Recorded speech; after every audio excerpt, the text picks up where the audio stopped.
Yo, do us a favor and yourself a favor by hitting that subscribe button. Make sure to tap that notification bell as well so you can stay updated. Now let's get to the video. This is iLLANOiZE Radio with Biko, Illinois Jones, and Pretty Riot going down right now. Welcome world. You're tuned in to iLLANOiZE Radio, Chicago's most valuable radio show. I'm your host, Biko, alongside Pretty Riot, Illinois Jones. I got a very special guest in the building today, and she goes by the name of Valentina Giacobbe. How you doing? Hey.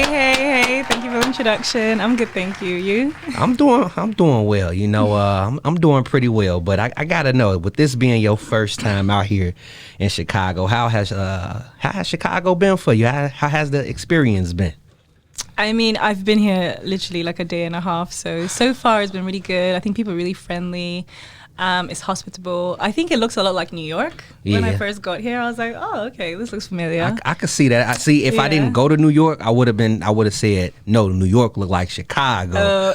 But I get you. I definitely get you. It's good. The food is good. Food is good. What else? Well, what's some of the food you've tried since you've been here? Oh God, I've had pizza. Okay. I've had some Jamaican food. And some wings. So yeah. So from where? I don't want to say because I'm a bit surprised if it's. Okay, fine. It's called Wingstop. So what happened is I know. Oh hell no. So I was like, oh, I really want some wings. I'm gonna order some wings, and I ordered from the place called Wingstop, and then the guy at the hotel was like, no, you didn't just order Wingstop. Yes, you did. Apparently, it's like not that great. No, not necessarily not that great with you. I enjoyed it though. That's the sad part. That's not sad. Wingstop got some good wings. Now, Okay. The thing is, with you making this being your first time in Chicago, I would think you would go to like a spot like a Harold's, Uncle Remus, a Sharks, shit, even a JJ's. You know what I'm saying? Like, so that's why hearing you say Wingstop is like, huh? I think, you know what, nobody has been like here to hold my hand on the food route kind of thing. Maybe like that probably would have helped. Yeah, we got to get you some Harold's or some Uncle Remus or some Marlins or some black chicken up in. You know what I'm saying? I mean, it's good to hear that you have tried some of the pizza and stuff like that, because you say you were in New York. Have you tried New York pizza? I don't think so, actually, no. Okay, I can't ask you that then. Well, so far things is, even though you say you've been here for a day, how has the people been? Really friendly, really helpful. Do you know what? Like when I got to my hotel, I had two really large suitcases, and I was trying to open the door to get in, and this random woman walking on the roadside just said, "Oh, let me get that for you." She stopped and opened the door and helped me to get in, and I was like, "Okay, thank you." And I found that so amazing because like you don't really get that, like someone just stopping to like help you. Like when I was getting my Uber to come here, there was a guy at the door, the concierge, I think he was like, let me get you a water to take with you. And it's just like everyone's just so nice, helpful, you know. I like it. Is that like generally how people in Chicago are? Yeah, like very helpful and nice. Yes, that's our culture here. We try and do the best we could to, you know, help one another, and it's dope that you experienced that, you know what I'm saying? Yeah, we're definitely some helpful people, you know. I love it. So let's actually talk about, you know, you coming from Chicago and visiting the States for the first time, because this is not your first time in the States. This is your first time in Chicago, but not your first time in the U.S. So like, what was your first impression? So the first time I ever came to America, I was probably in my early 20s, and I was working for a company called STA Travel. It was an internship. Okay. And there was an opportunity to do a fam trip. A fam trip is a trip that's sponsored by the company to go and like scout locations. And they sent me to Elvis Presley's house. I've never been there. Been there. I'm trying to remember. Was it Memphis? It's somewhere out there in Tennessee. In Tennessee, Memphis, yeah. So it was such a long time ago. I remember, and it was it was a really interesting experience. We were in the deep South, just kind of visiting all of those locations, and it was interesting. I think it wasn't the America that I had grown up like hearing about, you know. And what was like, and I want to know, like, what's that? You said it wasn't the America you thought it would be. So like, I mean, like, you know, growing up watching music videos and, you know, just I'm into like hip hop and R&B and stuff like that. So just having that vision of, you know, what like the culture is in America, and then having that experience, I think I didn't see that many like black people there, and it was just a very different experience. So my first time, it wasn't the America that I thought I had seen growing up on TV Was in it like better? R&B videos. Was it at least was it better for you to actually experience it in person?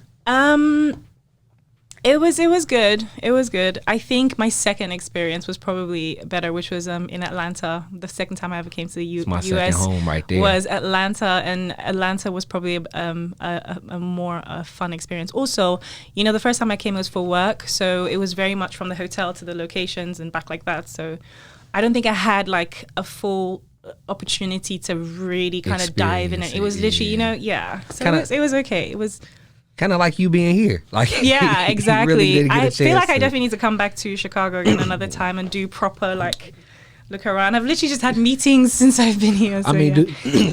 I ordered Wingstop to my hotel. That should tell you. Like I haven't. Yeah. You got to come back. I'm gonna come back. You got to come back. I'm gonna come back. You were born in Ghana. Where were you born in Ghana? I was born in Accra. Okay. In a hospital called Nyaho Clinic. Shout out Nyaho Clinic. And yeah, I grew up in Ghana, lived there all of my childhood. First and foremost, I got to know, like, what was it like for you growing up in Ghana? Mm-hmm.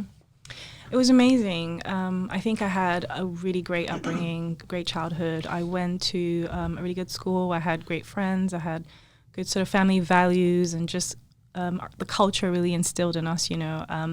Ghanaians are very, very friendly, lovely, kind people, and there's very much like a sense of community, and just like, you know, great food. Ghana, there's a very like welcoming and like love-filled spirit in Ghana, and I think like that's really something that you become aware of the first time you meet anybody from Ghana. Like they're just so friendly and nice, right? I agree. My first time in Ghana was February. Mm-hmm. I had a ball. I felt the hospitality. I felt welcomed, and it was beautiful. The energy that kind of felt like how you felt when you came here to Chicago with, you know, people wanting to assist you and help you. Mm-hmm. That's the same exact love I got there, and I didn't know what to experience when I first landed. So I definitely say welcoming people.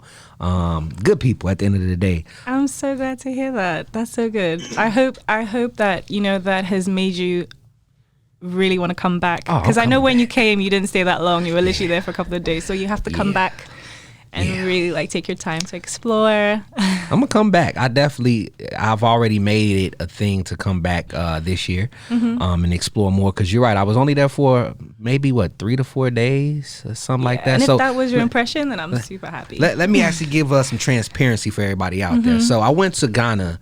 I went to Accra, Ghana, in February to cover the Black Star Line Festival. And it was January, actually. It was January. I said February. Look, it was January. It was January. And Valentina was my travel agent. She actually made things happen to get me down there, took care of me, made sure I was good.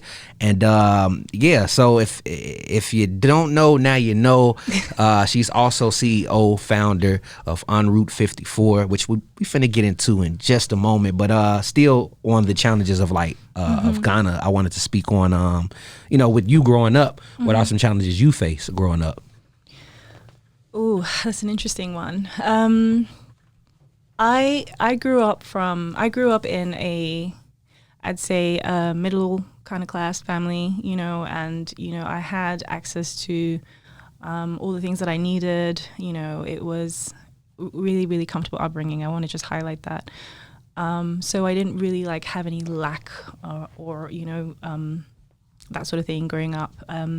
But obviously, if you want to be really transparent, Ghana faces a lot of challenges around the disparities in social classes. So growing up, having, the massive gap between, the level of poverty that you see, and also you have people who are from very wealthy backgrounds, and it's just, there's a clear difference between the two. So I think I'm somebody that's really empathetic, and I just really feel for people, and I always want to like change the world, and I want to help everyone. So I think growing up and just experiencing that, you know, the reality is there are so many people that are, you know, lacking, you know, shelter and basic things like food and, you know, just opportunities and things like that was probably tough for me, because I just always wanted to support and help. Like I'd be in the car. It's funny because I'd be in the car, I'd get like lunch money to go to school, and there would be kids like begging on the roadside for money and support and stuff like that. I'd take my lunch money and give it to them, you know, and it got to a point where I built a friendship with a couple of the kids on the way to school. So I think that was really tough, like seeing kids that look like me and were my age, and like they didn't have the same kind of, you know, opportunities that I had, and just really feeling like I wanted to change that. So that's probably one of the things that I remember the most that stands out for me as a kid. Do you feel like that influenced you to 100%. create Enroute? 100%. My experiences in wanting to like make a difference in Africa, in Ghana, you know, and just in the continent. Yeah, definitely. I mean, speaking of the continent in general, well, I'm gonna just focus on Ghana because that's where you're from.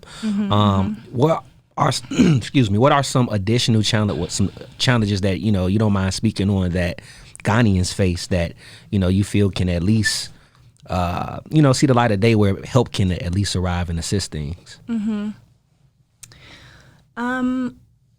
For me, I think that one of the greatest tools that anyone can have is a good education.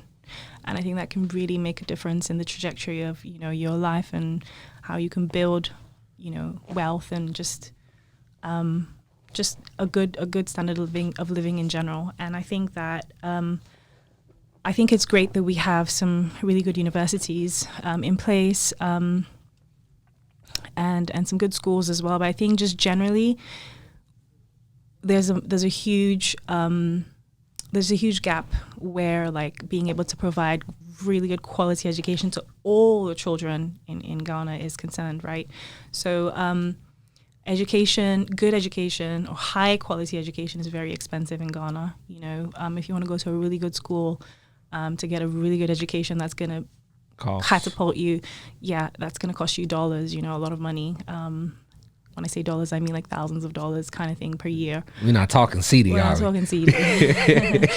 And then you have like mid-level schools that are pretty good, but I'm talking about like, you know, just generally being able to provide good standard of education for all of the kids. That's something that I feel is like a huge issue that, you know, we can all help to kind of, you know, support. Also, there are, you know, people that are like graduating from schools, and the level or the standard of like knowledge that is that they have when they've graduated isn't like up to par. So like they're not able to access certain levels of opportunities that can help them. It's just I think education is one thing that we can probably work on. I mean, there's so many things in Ghana that are issues, but if I was to highlight one, I'd say that, because I think that can really turn around like the next generation of children that can, you know, really help move or shift the needle in Africa for us. I feel like me and you see eye to eye. I've been saying that here for the longest, you know, having having two boys, and just knowing how good education can really move forward, not just the city, but the world in general. The world. Like education is truly important, and I truly 100% agree with that, because for me, to where I got to was because of education, and I'm pretty sure for you as well, you know, making a standpoint, creating this amazing travel agency and being able to travel. I'm pretty sure education was one of those factors for you. 100%. So me being able to, the level of education that I had in Ghana, and then being able to travel to the UK for university, for my bachelor's and then for my master's, and just having that, you know, access really then allowed me to be able to come back and build, you know, the things that I'm building in Ghana. So yeah, definitely, 100%. What did you go to college for? Or what did you study? I studied tourism management as my bachelor's degree, and then I did a master's in sustainability and innovation in business. Okay, so that's a long title, but I would just stick with the tourism. Yeah. So as a child, when did you notice like, hey, this tourism is something I really want to invest my time in and study? Oh God, I knew from a very young age that I wanted to be in like tourism and travel and all things travel. Like I started off wanting to be an air hostess, and an air hostess. Okay. Oh, like a travel. Yeah. Air hostess. Because I was thinking they travel so much. They travel everywhere. So I want to do that and travel because I've always loved travel, right? And then I tried to apply for a role with Virgin Airlines at the time, and I didn't get into the role. I failed becoming an air hostess. And I was like, oh, interesting. Okay, cool. So like, how else do I get into this travel thing that I want to do? And that's when I kind of decided to go and study tourism management and just really understand what the opportunities were in the industry. And then that's really the start of my career. Look, that was a blessing that you didn't get that job, because look what it turned into. Wow. Right. Well, to be a flight attendant. Okay. Yeah, flight attendant. That's what you call it. Yeah, that's what we call it over here. It's all the different like words and names between like the UK and the US, right? You are not lying. It's crazy how like the way we say things and the way, you all say things, it's the same, but it's different. Yeah. But so you go to school, you get your degree in tourism, and then Enroute is created, Enroute54 to be exact. When did Enroute54 become a thing for you? Like when did you start working on things? So I worked in tourism for like 13 years, so really, really long time in different capacities and business development, contracting, product management, so many different areas in the UK, right? And then I'd say definitely when, I we came to understand that Ghana was becoming really huge in terms of tourism. People are now visiting the continent, visiting Ghana, really catapulted by the Year of Return initiative that was put in place, I think it was 2019. Okay. I realized, wow, okay, so Ghana's a thing. To be honest, like from a very young age, I always thought about like wanting to showcase Ghana as a tourist destination because I loved growing up there. I used to do like trips with my friends to Cape Coast, to like Adan, things like that. I've always loved, doing little excursions. But I had never really thought about it from a business perspective. I think when I saw that people were loving or people were interested in coming back based on like Year of Return, I thought, oh, wow, this is definitely something to consider. So I think as the years went by, I definitely started thinking around, right, how can I use my experience to, push the tourism agenda in Ghana and in Africa at large as well. So I think once I understood that there could be a purpose behind my experience and my love for travel in really making sure that people love and want to visit Ghana and all the other countries in Africa, I was like, yep, I would love to go and do that. You all do a lot, from not just helping people book flights, but actually helping people book experiences on their stay. And I heard you say in 2019, that's when like the shift came, where more tourism, tourists started to come to Ghana. Do you know like what possibly led to that shift? Yeah, definitely. So the Year of Return, like I said, so the government at the time had an initiative called the Year of Return, where it was a call to people in the diaspora and African Americans to return home. And I think the relevance is to help people who have traveled to Western countries, specifically America, to come back and use their skills, experiences that they've learned over the years that they've been away to bring it back to the continent, to bring it back to Ghana, and to help with the growth and development of the country. So that was the initiative and why it was led. It was launched. And I think just also really exploring their roots and finding out where they're from and the history behind, Africans and, the whole very sad story about the transatlantic slavery. Yeah. So just people learning about history and coming back and doing more for the country, right? That was like the thing that changed or really turned a lot of travelers coming into Ghana at that time. I don't know if you all consider this the title, but I feel like December turned into like a festival season for Ghana. I mean, what would you all consider December? This one's a touchy one for me because I love I love Ghana, I love Africa, and I feel like there's so much more to Ghana than just like the December. Right now, Ghana has become Dirty December, and it's like we're going to Ghana to party, and that's great, you know, if people want to come and have a great time in Ghana. But I feel like that's not like the only thing the country's about, right? But there is this, you know, I guess, understanding, or there's this new movement where like there's loads of festivals and parties and pop-up events and things that happen during the December period in Ghana, and a lot of people travel for that to have a great time and then kind of leave. So yeah. How has that have you all felt that impact at Enroute at all, like with the December travels? Like has the bookings gone through the roof for you all? No, yeah, of course. I mean, I think for any travel business in Ghana, you will definitely know that like December is like a peak season. December even through to January now, right, is a peak season. And even now we're seeing even March right now is a peak season in Ghana. There's a lot of influx.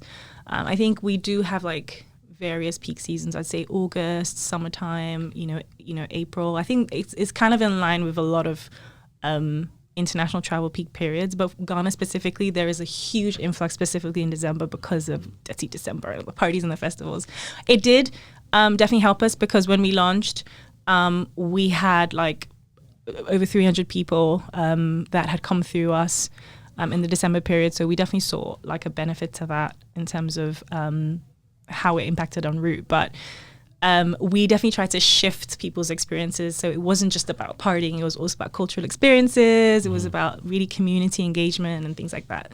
How are you all even, you know, with you being all the way over another continent, which is a distance from America, how are you all able to market yourselves and bring that type of traffic to Enroute? Yeah.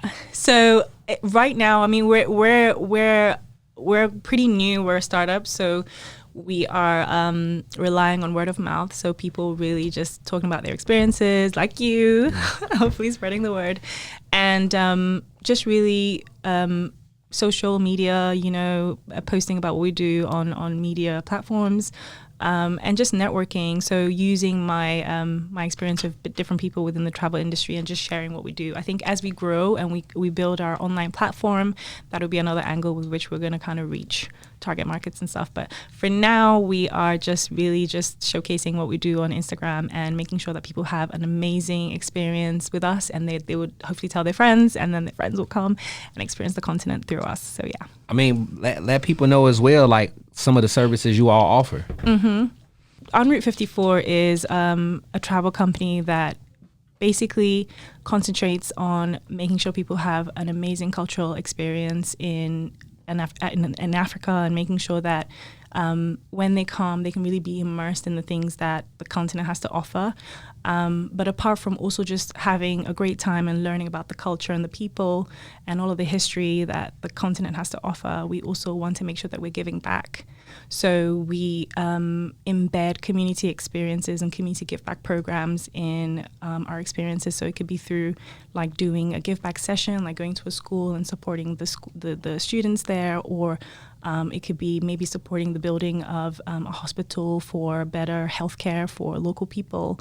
And if maybe someone doesn't have the opportunity to do an actual give back experience because of the timelines that they're in the country, whichever country they've picked in the continent, we will basically take a percentage of the money that you've used to pay for your experience, and then we use it in projects. So we partner with loads of like community impact projects so that we can support the local peoples, because from our perspective, it's a beautiful thing to understand that travel is a two-way thing, right? You visiting somewhere is about you really understanding and experiencing the place, but also the community that you've visited needs to have some benefit to you arriving as well. So we want to use that understanding to make sure that we're delivering an amazing service to our customers, but also supporting the communities that allow us to give that service to those people. I feel that. Right. Yeah. And, I mean, even with you like being the CEO of things, and what's the team under you? Like how many people are actually on staff and you know, helping give people the best experience? We actually have a very small core team. Our team is about, I'd say, 5 people, like who are definitely employed like full time in the company. But we have a pool of like hosts that we work with, content team, local curators. You know, so if I was to look at like the the grand total of people that work within the company or for or contracted to help us with our experiences, I'd say we're looking at probably like 25 to 30. But our core team that like works on the internal stuff is like 5 people. Wow.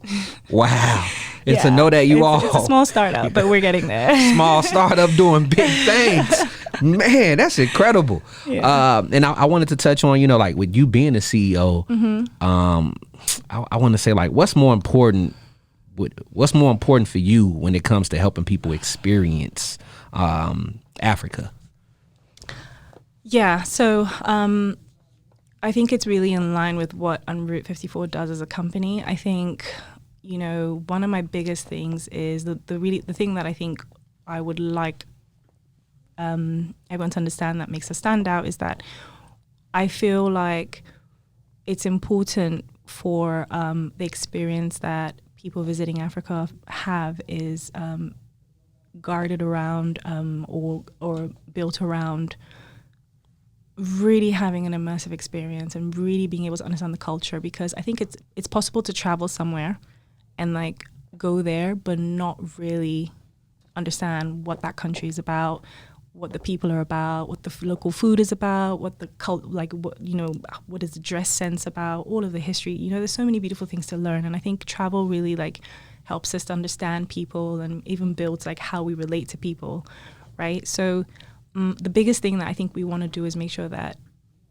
travel is used as a tool to like connect communities, right? And also open up an understanding of what's happening in the different communities, what goes on, what the history is, and then being able to take that back and tell stories to people, and then allowing this flow of people then wanting to say, oh my God, that sounds great, I want to do that, and then we build it that way. Well, y'all building. I mean, look at what the building has done. I mean, you already all the way here in Chicago, promoting Enroute. So I feel like things is definitely headed in the right direction. And for those looking to travel to Ghana, can you at least let people know the best times to come? Because I know December be busted. Okay, the prices. I mean, I think it's wild. It's really wild. So because of the popularity of the December period, like the prices are crazy. Yeah. I think like I remember seeing like Delta prices to Ghana being like $6,000, $5,000, something crazy. And is that a economy? Flight? Yeah, flight. Round trip? Yeah. They tripping. What? It was crazy at that time. I remember it was like 4,000, 5,000. It was a lot. I remember like this December, the prices were crazy.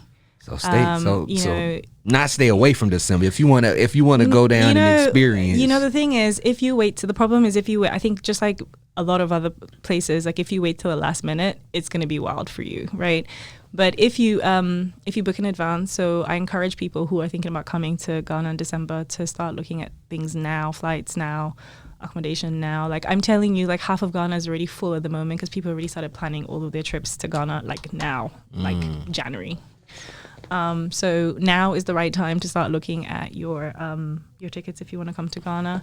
But also, it's not just about December. Exactly. Ghana's open all year round. Oh, yeah. All year round. You can come in February, March, April, May. Actually, you know what? June, July is our rainy season. Okay. So maybe that wouldn't be the best time to come to Ghana. June, July, August-ish. Not August, June, July. The rain. That weather, it's nice. It's just raining every single day. So like you would probably like book an experience to go somewhere and it'd be raining. But they can book through Enroute, right? Of course, 100%. You let people know the website and like how they can book, or if like people are interested in donating to help out Enroute, do more. Let people know all of that. So if you're interested in coming, not just to Ghana, we cover other destinations as well. We do South Africa, we do Kenya, we do Tanzania, Senegal, Rwanda, Togo, Ivory Coast. There's quite a few countries that we do, and all of that information is on our website. And if you are planning on traveling to the continent, you can hit us up at our Instagram page, so at Enroute54, or you can email us at info@enroute54.com, or you can check out our website, which is www.enroute54.com. So many ways you can get through to us, and we'd be happy to help you. We'd consult with you and then kind of figure out what works best for you and your group or you and your party, and then we'll put together your experience of a lifetime for you.